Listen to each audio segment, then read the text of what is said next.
කෙනෙක් වෙනුවෙන් පුතා කියවූ සින්දුව කුමක්ද? නාලා එන තමන්ගේ තාත්තා වෙනුවෙන් පුතා කියපු සින්දුව මොකද්ද කියලා අහන්නේ. සුවද සබන් ඇග ගාලා හායි හායි. තාත්තට හායි හායි කියලා කියනවද? වැරදි. සුවපත් නොවන රිතුමත් හදවතේ ඇති වෙලා කඳුලින් කඳුල මුණා ජීවිතේ ගෙවනවා පපුවේ ඔබේ නයිට් රයිඩ් අයියා කියා බා නයිට් රයිඩ් අයියා ඔයා දැන් ඉස්සර වගේ කාර් එක උඩින් පන්නන්නේ නැද්ද? නෑ නගා. අපේ අම්මලා කීව නගා කීව නාහන එක උඩින් ගියත් එකයි බිමින් ගියත් එකයි කියලා. දැන් මම යන්නේ බිමින්.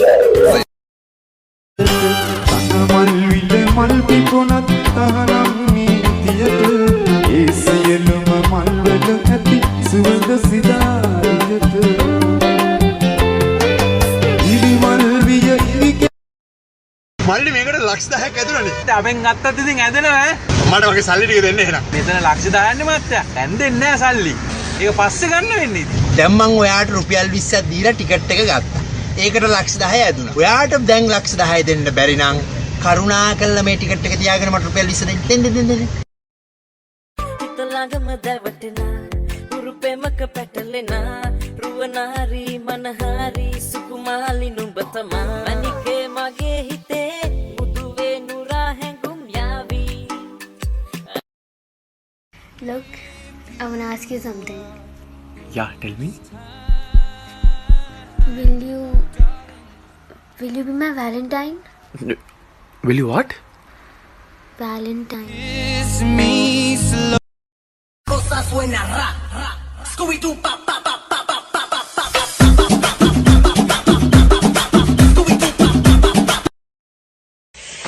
අම්මා මේ කොහෙදනේ මගේ මේ සුදු පාට බෝල ෂර්ට් මේක දාලා හැමදාම මේවා යන්නේ මාන වදයක් වෙලා තියෙන්නේ මේ වොෂින් මැෂින් එකට දැම්මත් අයෙන් හොදන්නෙත් නැහැ.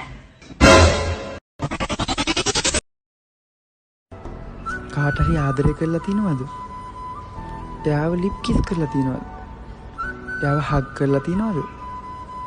එයා ඔයත් එක්කද තාමත්? එයාට තාමත් ආදරේද? කෙලෙ වෙලා මගේ හිත පාතු වෙනවද තව ටිකක් කිට්ටු මට පිස්සු තද වෙන විදියට ගැසු ඔය දුන්න ඉංගියට මත්තු බඹරෙකි මම තටු ඉස්සු ඔය වට කරගෙන පාන්තිනෝ ගන්න විදියක් නැහැ. ඇයි? කෝ සල්ලි? ඇයි බං මම ඔබට දුන්නේ? ඔය ඒක දෙන්න විදියක් නැහැ. මේ අයි බං දැන් මේ කුරුටු ගාපුවා එක එක ලියපුවා ගන්න නැහනේ බං. ඕ බං ඉතින් මේකේ මොකද අවුලක් නැහනේ. ඒ බලන්න. උදැල්ල ඇමති. මහා බැංකුවේ අධිපති. ඒ තැන් දෙකේම අත්සන් කරලානේ බං. හොඳ වෙලාවට දෙන්න කලින් බැලුවේ. Sambusa.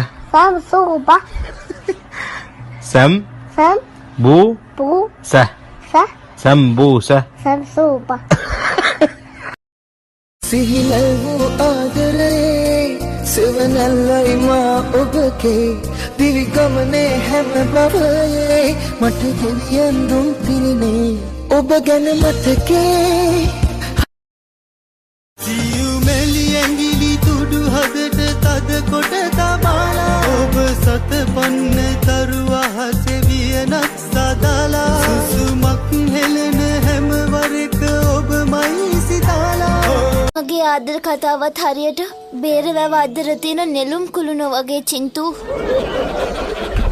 ඒ කිව්වේ ඒකට මුල් කරලා තිබ්බ එකෙක් හැදුවේ තව එකෙක්. අන්තිමේදී විවෘත කළේ කොහේදෝ යන වෙනමම එකෙක්.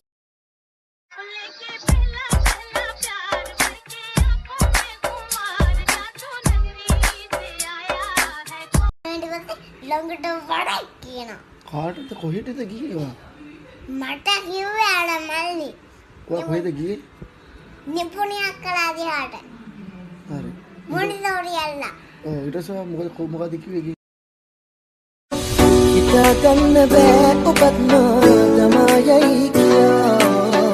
නිමා නොවෙන හීන කන්දක් හිතේ පුරවලා මම යන්නේ නාමක තොටේ මුණ ගැහුණා.